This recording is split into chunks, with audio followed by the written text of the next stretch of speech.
Hello, everyone, and welcome to this week's TDU Live. On this week's episode, we are going to be going through, first off, we're going to be doing a live video critique of all the work in progress submissions for the TDU Lighting Challenge number 2, The Attic, created by Jeremy Vickery and Alex. But first, I want to do a couple quick announcements here, some things that are going on at TDU. So first off, again, I grabbed all of the images that were posted in the comments section down in this. Actually, it's down in the video here, so you can see myself watching myself. So all these that are down here. If I'm going through, I'll run through each one. If I miss anybody's, please let me know. You can post it in the comments, and I'll be looking for that. Additionally, we've got our an announcement for today that I wanted to let you all know about is we have a brand new character that's available in the TDU character lighting course. This is our TDU bunny. This is another TDU bunny. This is a knitted version. So we wanted to create something that was a little felt like we could go at a scale because we wanted to give you something that you could make very small, maybe put into a CG environment, maybe in a live action environment, and play around with some different things. So this character, we think she's very cute. The geo is very simple, so she'll render quickly. All of this knitted stuff is happening in the shader. That was all very well done by Jasmine and Sarah Tarr, who's our modeler, put that together for us. So we were very, very happy with this, and we're excited to see what you all do with that. Additionally, the other big announcement that's going on right now is that we've got our Ultimate Lighting Bundle that we've had available now for a little over a year. One of the things that I announced in the free masterclass was that we're going to be doing something a little different moving forward. And that is we're going to create registration windows throughout the year. So 4 times a year, you'll be able to register for the TDU Ultimate Lighting Bundle. And the reason why we're doing this is that we feel that the thing that makes TDU special, or the thing that sets us apart, is our ability to connect with our students and dedicate some one-on-one time. So we want to make sure that we are controlling the number of students that we have at any given time. And we don't want to be overwhelmed with a large number of students and therefore don't have the ability to work with you one-on-one to get your lighting going, to get your demo reel, and get you the job that you want. So that's a long-winded way of saying we will have the registration open right now from this moment until next Wednesday, the 15th. So you can see here on our website, you've got 6 days to sign up for the TDU Ultimate Lighting Bundle, and then it's going to go away for a little while until the next registration window. But the good news is that because we know that this is a change and we want to accommodate that, we are offering $200 off the Ultimate Lighting Bundle now. So we are having it for $17.99 as opposed to the normal $19.99. And that is all 8 of our existing courses plus a 9th that is coming out. We should have that ready within the next week or 2. And that is the TDU Redshift course taught by DreamWorks lighting artist Shane Sternstein, who was a former TDU student who came back to help us out.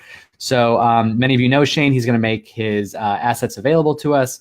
Okay, enough of that. I am going to get into these critiques a little bit. So like I said, let me go through all of them, all the ones that were included in the comments. And I want to apologize initially. So I'm going to announce who is the artist who created this. But I am terrible with names sometimes. So if I mispronounce your name, I apologize. And then after we go through all these, if anybody has any additional comments or questions, I will then go back to answer any questions, just because while I'm critiquing these, I can't see the questions that you guys are posting in the comments. But again, if you have images that you want to see, if there are things that I missed, or if there are things that you want to say about anything, your critiques are certainly valid. I am just giving my opinion, and if you disagree with me, definitely in the comments, we can definitely talk about that. So let's get on. Off we're going with, actually, let's just do kind of a version. Let's see, actually, let me do something real quick. Let me just shut down.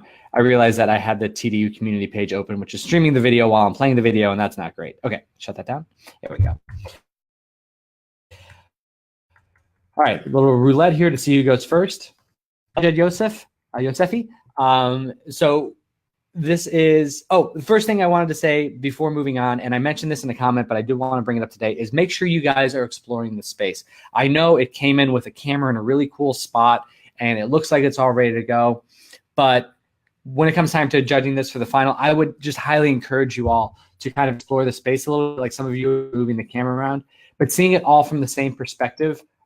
It's nice, but it's kind of, we're grading this on creativity and see how well you can push things. So I would just encourage you to move around the space a little bit. That's the only time I'll say that, I promise. Okay, so we've got this night scene here. Very cool stuff, a lot of good things going on. The first thing that my eye is drawn to in this is this saturated patch right up here. It seems to be, it's kind of frame center, and it's just like, if you kind of squint your eyes at the screen, it's a little bit brighter than the surrounding areas, and it's also just that saturation is really causing it to pop forward. So I would definitely down. Additionally, your eye is going to be drawn over here. That bright patch for a nighttime scene is a little bit strong. I would check out some reference, and I would tone that down a little bit and get that into a better place. It just looks like there's sunshine shining in versus moonlight, which is going to be a little bit softer. Additionally, that's causing some other issues as you go around, like the area on top of this telescope is a little bit bright. We're getting some specular hits there. It's also feeling a little bit warmer, like sunlight. So I would think of everything coming in from the outside as being a cool blue color, and then allow this orangey warmth of this desk lamp to stand out from it and allow that to pop forward. It looks like there is some light wash going on across here, and it seems to be stretching kind of up around here to down here. I will, and actually kind of make it directional if we want the audience to focus like down that way. Additionally, we've got some components here in the foreground that are almost looking greenish, and it's kind of different from the rest of the environment. So I would expect, again, everything that's being affected by the moonlight to have a cool blue hue, and anything that's being affected by the desk lamp to be warm, and just allow that to focus in. Additionally, you can get a little bit, there's a lot of secondary bounces, and again, this will all kind of fall back into place once that intensity comes down, but there is a lot of light bouncing up in here, and it would be nice if that area just came down a little bit overall, so we can, again, it's all about focusing the attention of the audience where we need it to go. Okay, so next up we have Louise. Louise did something very different. This is a very sad thing happened to the stuffed animal, and we want to, yeah, and I think it's definitely, I don't want to use the word fun, but it's definitely a unique take on this set, and I think that's really, really cool. So the first things about it, I really like the combination of like these cool greens with these very saturated pink colors. I think we can, because right now there's a feeling of, when I'm just looking at there's a feeling of the two touching a little bit because they are equally intense. And it's not necessarily a bigger case. It's so, I think we would want that to be the dominant color here on this side, or the dominant intensity, and then just allow this pink to like go ahead and swing it back around the side so that we're just picking it up on the rim here. So it's not quite wrapping all the way around. It's like an outline of it. And then there's a few other things you can do. Like right now, there's a lot of haze in this. Like there's no haze on the bunny, and then we go back in the space, just a handful of feet, and it feels very like the darks are very lifted, and that's all fine. It just feels a little bit extreme, like it happens very, very quickly. Also, outside this window, it's more blue than it is green, and that makes me question the motivation of the green light, like where it's coming from, because it's kind of all over the place. You assume it's coming from the outside, but seeing the outside just that little bit and seeing that it's a different hue, I would align those two so it feels like that's what's driving this light coming in. Additionally, because we're up close on a smaller object, you can throw some of this background stuff out of focus. So I would just blur that out a little bit. And then make sure, depending on and this is a little bit tricky because this is a white character. And one of the things we talk about in the character lighting class is how difficult it is to light characters that are predominantly white or black, like in shade. So like a white character, like lighting Snoopy, or a dark character like Toothless in How to Train Your Dragon, are very difficult. And in this case, you're seeing the trouble with the white because it's taking on a lot of the color, obviously, of the surrounding objects, but it's kind of graying it out. And we use the term dirty, and because you're kind of losing that pure whiteness of it. So I would almost take the saturation off of the bunny just a little bit so that white value comes out. Not so much in the pink because you want that to hit in, but a little bit on the green side. Hold on just one second. Sorry. Okay, sorry about that. You guys see it now? I am so sorry. This one was the pink rim. And these guys getting maybe a little depth of field in there, allowing this area to not quite be as lifted in value. And then the outside here, just making that green color match up. And now we're in here. We've got the eye coming in. Very cool. Watch out for the scat coming through, and limit the volumetric light to about there. Watch out for this shadow here. Watch out for this hot spot here. And then we'll go from there. Okay, now we're on this one. Sorry again, everybody, about that. All right, cool. All right, good. Okay, that's the beauty of doing these live. Okay, so back to this one. You want to watch out for this is a little bit like I think we can push that value a little bit more. Love the bulldog, love the attention that we're getting on it. I just think that this warm light here versus this cool volumetric that's coming in here aren't quite lining up. So in terms of their color, because you want that volumetric color to match the color that's hitting the ground. A lot of just really nice things going on here. A lot of detail here in the foreground, little bits of rim and stuff is really nice. I would watch out for, it feels like the depth of field in the foreground feels a little bit heavy. And you'll see this in some other shots where when you get too heavy with it, it makes the scene start to feel like a miniature. And then additionally, I would kind of darken everything up in here. There's a lot of lifted light up in there, and I would just kind of take that down and tamp that in just a little bit.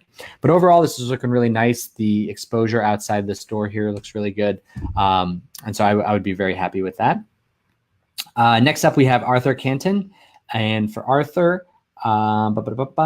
we have, again, a lot of light coming in. It's nice to see the white blowout on the outside. Lot of light wrap over here, not as much here. I would add it to that window as well. And then additionally, so you can kind of see this, this one versus the last one. And this is the benefit of seeing everyone's critique all at once. So this shot has a nice balance of like some warm values and cool values, where this one kind of feels all one tone. And that tone feels a little bit on the yellow side. I would shift that to be a little bit warmer. So like if you, like a little bit more in this region in terms of the sunlight versus the yellow values. And then I would push this fill value to be a little bit on the cooler side as well, so you can get that warm, cool balance. There's some good reflections here on the side of this guitar. This area is getting a little bit on the bright side. Watch out for what's going on here. I can't tell, but it looks like the maps might be penetrating these tubes. Again, this is something that happens when you start to move the camera around, so just double check that. Additionally, there's some like green haloing haze that's happening around here if you look around the wrap on these edges. So I would just pay attention to that and watch out for that one. And then you kind of want that to be a little bit on the warm side too. And then a couple of these scenes are having this, I'm noticing, where the clock face is being occluded by the glass. Just double check your ray depth so that there's enough ray depth for the camera to penetrate into that space, and we can see that. And then I would tone down the high points, the white values on that poster there, so that would kind of fall back into space because it's kind of popping out of the shadows a little bit. But I like where you're going here. I would also limit this volumetric light to about there, so it's not overtaking the entire space. And again, we can really kind of focus in on this region here. But Arthur, I think this is coming along well, and I think you're doing it. I think you're well on your way. Let's see. Next up, we have this is Alessandro here. So Alessandro has this night scene. A lot of cool stuff going on here. This sky seems a little bit on the bright side out there. That feels a little bit like a stage nighttime thing. So I would watch out for that. In terms of, I think we need to dial in our focus a little bit and know a little bit more about what our area of focus is. Because again, we've got this light here and this light in here, and it's kind of, there's a little bit of a balancing act going on, and I'm not quite sure as the audience, like what is the more important thing. So like if it is this region, and I would say we could push that a little bit brighter. And if here, I would tone this down and then really kind of, and then pump up the warmth on that to get us to be looking back there, and then clear off some kind of hits light to really get our audience's eye back in that region there. The softness of this light is nice, but I'm losing the connection between this window and this light in here, because I'm not seeing like the window, like any semblance of window panes in the shadow. And I'm not saying we need to see those hard edges, but just some sort of semblance that those two are connected, because right now it almost feels like there's just a spotlight shining on the ground. It would be good to get a little bit more detail in these foreground areas to get a little sense of the space. And then just clear this back a little bit, and then maybe a little bit more value in this region. And again, not a lot, because we want to focus the attention, but just kind of balance those out and watch out for this specular highlight here on this piece of glass as we're coming along, because you don't want that to be too much. Next up, so in this image, this is a really nice, again, you're doing a really good job of balancing the warmth and the cool. I like your exterior set. I think we can blur it out a little bit, because right now the shape, these very rigid lines on these trees are creating a lot of contrast back there. There's a lot of dark versus light back there, and it's kind of focusing our attention. There's a lot of angled lines, a lot of things that just want to focus our attention versus kind of this soft interior. So I would blur that a little bit, blur that background, so we don't quite focus in on that. I really like how, I was mentioning in some other shots, how like the volumetric versus the outside versus the light that's shining weren't always connected. You're doing a really good job of connecting those three, and again, balancing the warmth and the cool. There are some very dark shapes, like right in here. I don't know if you've got ambient occlusion, but just one thing to watch out for there. They're getting, it's like the shadow shapes are getting a little bit dark and heavy. And then this lamp light can probably use a little bit of work, just because it's like you can see, and I don't know if that's the reflection of the light source itself hitting there, and then the rest of it is pretty light, where I feel like if we looked at reference, that kind of this whole area would be a little bit on the brighter side, and more so the bulb itself, you wouldn't be able to see the bulb. There'd be kind of a glow to it or a blowout to it. And that would be very interesting. I'm also curious about if we maybe have, because right now we have like three main light sources going on.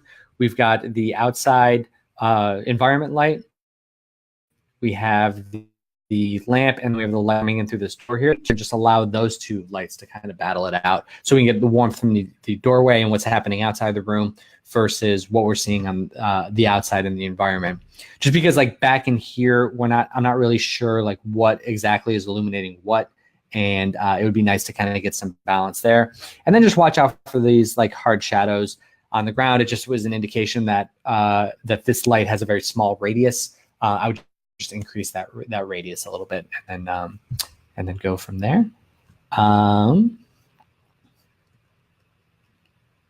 Okay, so next up we have Calabaza. So yeah, okay, just want to take this one again. I think the shadow is a little bit on the hard side. Again, if we're looking at everything as being very soft, very glowy, I would soften up that shadow just a little bit. This side of the telescope is getting a little bit dark considering how close it is against the window. I don't know if that's spatially, I'm not quite sure if like the edge of this is past this or behind it, but I feel like there'd be a little bit more light kind of trickling in there. additionally, I think we can get some more, shaping here in these foreground elements down in here. And then additionally, and this is another one where I feel like the depth of field might be, it feels a little bit too high. Like the fact that this is in focus and this is very blurry feels a little bit extreme, given the sense of space. I would decrease the depth of field just a little bit there. And then so the secondary light in this space is very red in color. And then I would maybe shift that to be a little bit cooler. But again, I'll allow you to look at some reference and possibly submit that with your final. And then, and same deal with this one. I think the color of your sunlight's getting a little bit on the yellow side. I would just shift that a little bit more towards the red oranges. And you might get some more out of that there. But all in all, Calabaza, I think this is going really well. And I think that you're in you're heading in a good spot. I like the value of the sunlight coming in through the side. And I think, and again, like the others, I would think it's a little bit, move around a little bit. So Bimal has this shot, which is a little bit of a different take. We've seen some nighttime ones, we've seen some daytime ones. I think this is the first overcast one. It's really, really nice. I think it's got like you got a real sense of the windows, and this rain texture that you have on there is really, really nice. This one has a very cohesive feel to it, which it feels like the whole scene is happening, and it's really good. There's just some detail things that I would do to plus it. The first is that I think the door white is a little bit too strong. And again, always squinting at it, my eye kind of comes over here. And if our focus is back in here, I would just either make that a brown door or lift the white value so it's a little bit more grayish and not quite as poppy. Additionally, there's something here in the foreground. It might be part of the bicycle that's picking up a lot of reflection, way more so than anything else in this region here, and really kind of, again, popping out and forcing us to, and causing some attention down this way. And then I would also minimize the amount of broad specular highlight on the telescope. It's nice that we have it there, but it's feeling a little bit big, and it'd just be nice to kind of tone down that specular highlight. And then overall, like, you can add some other little things, like maybe some more reflection in these glass pieces here. Watch out for this like little highlight. Again, it's probably accurate to the normals and like photo real, but you don't want like to over there just because it might be too distracting. But and then the last thing I would do is maybe consider adding just a little bit of a glow on that light source there, because it's very, very bright. You don't need like a heavy volumetric or anything like that, but just like a little bit of softness, a little bit of glow will go a long way there. This is Diego. I really dig the color scheme of this one. I think it's a nice desaturated feel to it, and it's just a little bit it's just unique in that capacity. If you are using a ambient occlusion, it's interesting because it feels a little bit heavy, but at the same time the blacks don't go fully black. Like if I had this, I would take this image and just bump up the dark values just like a tiny bit, and you can see, like, I think that makes the image a little bit more rich, because I know that you're using a lot of glows for this exterior light. I would just but it just feels like everything's got a wash over it. And you really want to see some of those dark values. But again, in some of these smaller spaces, like up in here, I'm seeing a lot of contrast, which would indicate a very heavy use of ambient occlusion. Maybe I'm wrong. I'm often wrong, but I would just watch out for that. Additionally, like, you're doing a really good job here on this window of blending the edges in the sky space. I think you can push that a little bit more in here, because I can really see the edge of the window. This star flare is cool, but I think, just check some reference on that. I think it wouldn't, I think this overall light source would be too large to create that type of lens flare. I mean, it depends on the lens, but in my estimation, it would be a little bit more like there'd be less arms to the star. It would be like just a couple. And it's, again, depends on if it's digital or the lens that you're using, but I would just watch that. And then I would lift the dark value in this picture frame here. And I should say this too, that I really like the camera angle on this one. This kind of just like wonky, a little bit shifted to the side is a really nice, a nice change. And I think that's really cool.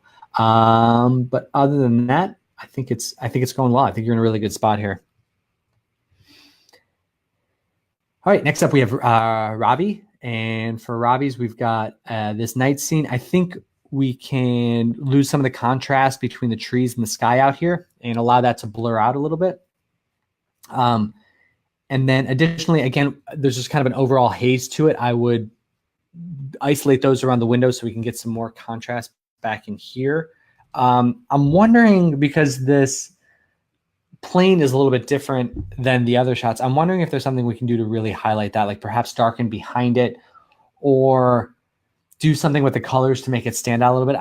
I feel like there's something to be had to make that happen. I also think that you could possibly go a little bit darker on the ground in this foreground, kind of back in here.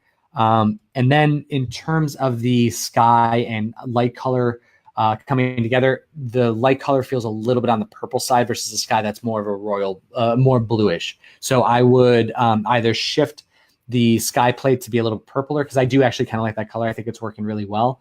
Or I would, I would change the light color or change the sky color. I think it might be probably a little color. It's all starting to come together really nicely for you. And then we have Alessandro here. So Alessandro, again, want to commend you on taking a new perspective on the room. Like, we've got this totally different view. And I think that's really nice. And okay, so I can't tell if it's just low res or like this feels a little bit out of focus over here. So I would just check the depth of field a little bit and make sure that anything that's along the parallel with the telescope, which seems to be our center, really anything kind of touching this wall here should all be in focus. This is a nice amount of depth of field here. I like the tree outside. I like the glow coming in. I think it's all working out really well. With looking in the direct sunlight, you could possibly get a little lens flare coming in there. And then, but the one thing that I'm looking at this and I'm wondering, so this light feels like it's coming in like this way, right? Like here to here. But the light shape is happening here, which would indicate that the sun would be like out this way, like just barely outside the window, like out in that region. So I'm thinking that you could potentially pivot this light to match that position and then have the light kind of happening here. Maybe not quite that far out, but you get the idea. And I think that this path could create a nice little like shape. We can use this telescope to really to kind of stand it off. The difficulty that you're going to have is this telescope reading against these lines, like the window pane. So you may, I wonder if you want to take out these horizontal lines so to just kind of create a frame around the telescope to allow us to really kind of zone in on it there. But I think that would be a really nice contribution. But other than that, I like the values you're getting here. I mean, there's definitely a strong focal point. I just want to use this key light position to our advantage a little more. Okay, I think let me just run through. I think we got all of them there. See if I missed anybody, please let me know. If there are any additional images, I've got a little bit of voice left over here, so I think we can add a little bit more. Okay. So looks like my picture is gone. So if there is, you guys are very, very welcome. So again, I apologize for losing the picture. I'm not quite sure what's happening in my video feed now, why you're not seeing my face, but I promise you I'm still here. If there's anything else that you guys want, if you have any questions about this, please review mine. Okay, did I miss yours? Okay. So same deal. I think that we're seeing a lot of haze over top of all of it, and we would like to kind of zero in here on the character. We're missing some outside space a little bit. Like it feels a little bit like a dark abyss out in there. And then it just, like I'm seeing some white edges around these windows, and it feels like it's not like it's a little, it's almost like a matte edge. So it's like standing out a little bit from the background. Like if you kind of squint at it, like there's a lot of, almost looks like light wrap on this center one. And then it's very dark on the outside. So they're not quite lining up. I think once we clear this out, I think that you could potentially push the light a little bit warmer coming in through the door. Just play around with that a little bit. And then additionally, like you're getting some nice character lighting here on this guy, but I kind of lost the dog a little bit. And mostly that's because there's a lot of like little shapes happening back in here with the books. I would just kind of clear that out and create a dark swath behind the dog to get that white shape of the dog to read forward. But I think this is going in a really nice shape. You may want to decrease the amount of blur here in the foreground, because again, same thing, it just makes the space feel a little bit smallish. So I would just watch out for that. Now, let me hop back over here. There's a couple loud and clear. All right, great, everybody. Again, sorry for the technical difficulties. We'll get this back on soon. Okay, there's a couple others. Eugenie, let's see if I can find yours here real quick. Hold on just one sec. Okay. So for this one, and again, you're seeing like my first reaction here to it. I'm seeing some sharp shadows over here. And from a night sky, you want it to be a little bit softer than that. There's a lot of like reflections and highlights up in there. My eye just kind of wanted to get lifted up in there, and I'm not quite sure what that is reflecting, because it's actually even brighter than the ground. So it's like, I would expect this area up in here to get much darker.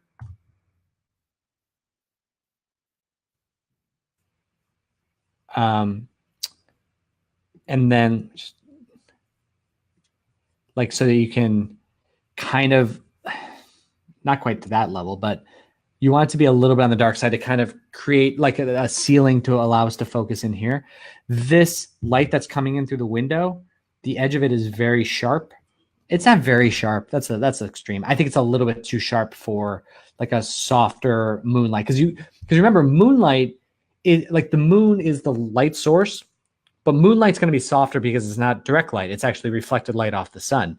So even though it's happening at like millions of miles, the sun is reflecting off the moon and then heading back to Earth. By the way, the nerd part of my brain said it's actually not millions of miles. I think the moon's closer than that, but you still get the idea. And then there's a little bit in this region here, there's a little bit of like a lack of contrast. And I don't know if that's from like a haze or something going on back there. I would just watch out for that. And then if this is going to be our focal point, I would just allow a lot of the area, like the wall and a lot of this around it back there, to darken up a little bit. And I think that'll have us in a pretty good spot there. Okay. Let's see if there were others, Eugene. Okay, and then we've got Vuskal here. Let me go ahead and grab this link. Oop, I accidentally grabbed the please in there too. Okay, so with this one, I like the story that you're telling here, because again, this is using the space, but not necessarily highlighting it. You're telling a different story, and like the light kind of coming in here. I think this is setting up for a nice little story. And I like the glow of the candle here. There's just a few things about this. One is that this blue light coming in through the window feels very, very, very bright out there. And like, I'm not quite sure which would be that light source.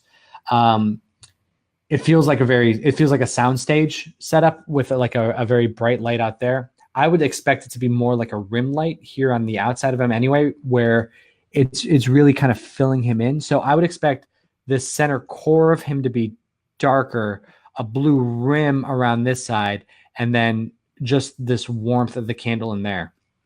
And I think the candle light can actually get a little bit warmer as it's approaching him. And the other thing is that with this much dark space, like 50% of the image is just like black pixels, you want to feel a little bit more. Because like if you think about it, like if he's getting that much light, shouldn't the candle be hitting something on this side, unless there's just absolutely nothing there? So you want to, again, think of telling the story here. You want the character to be walking towards something, or for something in the world to be there for him to be curious about, to be scared by, to be excited about, to be interested in. And so you want to reveal that a little bit to the audience. You don't have to give away the secret, like you don't have to give it all away, but you have to give some sort of indication, either in some specular values or rim light or something, that there's a little something over here that the character is focusing in on. But yeah, I think all in all, that would be my advice to that. It's just like tone down the blues, make it a rim light on him, and then give him something to go after there.